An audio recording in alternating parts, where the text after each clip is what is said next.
This follow-along movement snack will help you build strength in your knees and your hips. No special equipment required, just stand next to a wall and make sure you've got grip so you don't slip. With your back against the wall, lower your body down, bending the knees.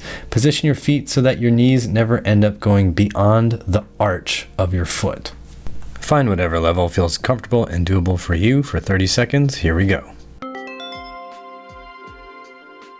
Breathe calmly, keep your shoulders relaxed, and focus on feeling the work in your thighs. If you feel like it's a little too hard, you can always rise up a little bit. Use your glutes to help you feel stable and secure in this position as well. Nice job. As you come up to rest, feel free to use your arms or your hands on the wall to help you up. Find a nice, comfortable position to relax, take some easy breaths, and get set for the next one. Now's a great time to leave me a comment and let me know how that first round felt. And if that's too much work, you can hit the like and/or the subscribe button. All right, let's get ready. If it feels doable and safe, consider going a little bit lower and deeper on this round.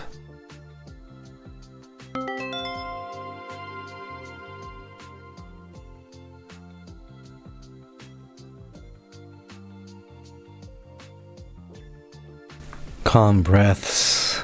You should feel your thigh muscles working. Check in with your glutes, make sure they're helping. And 3, 2, 1. And we've got about 30 seconds of rest here, which is just enough time to remind you that muscles do not live by rest alone. If you want to get stronger, you got to use your muscles. And if you don't use them, you will lose them. So you're doing the right thing by being here with me and doing this short little workout.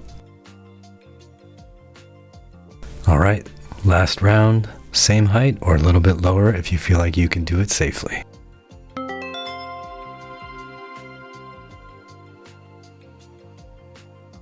Your thighs may be burning like crazy in this round.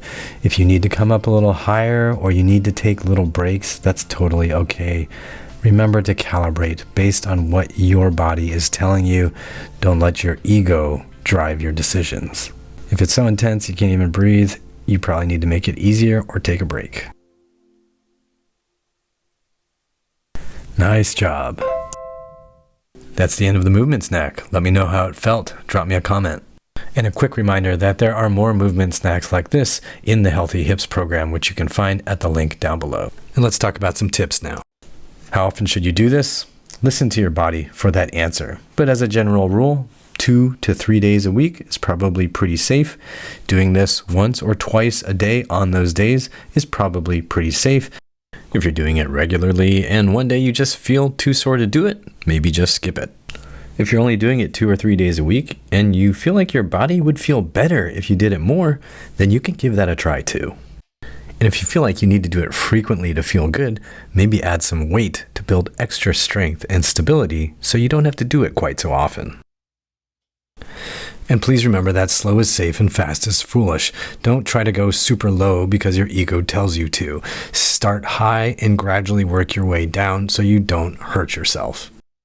And one helpful trick for comfort and safety, you can put a yoga ball between you and the wall, and that helps you find your exact right height comfortably, and it also helps you get out a lot more easily. Most people train this exercise to the point where their thighs are parallel to the floor, but you can in fact train this deeper.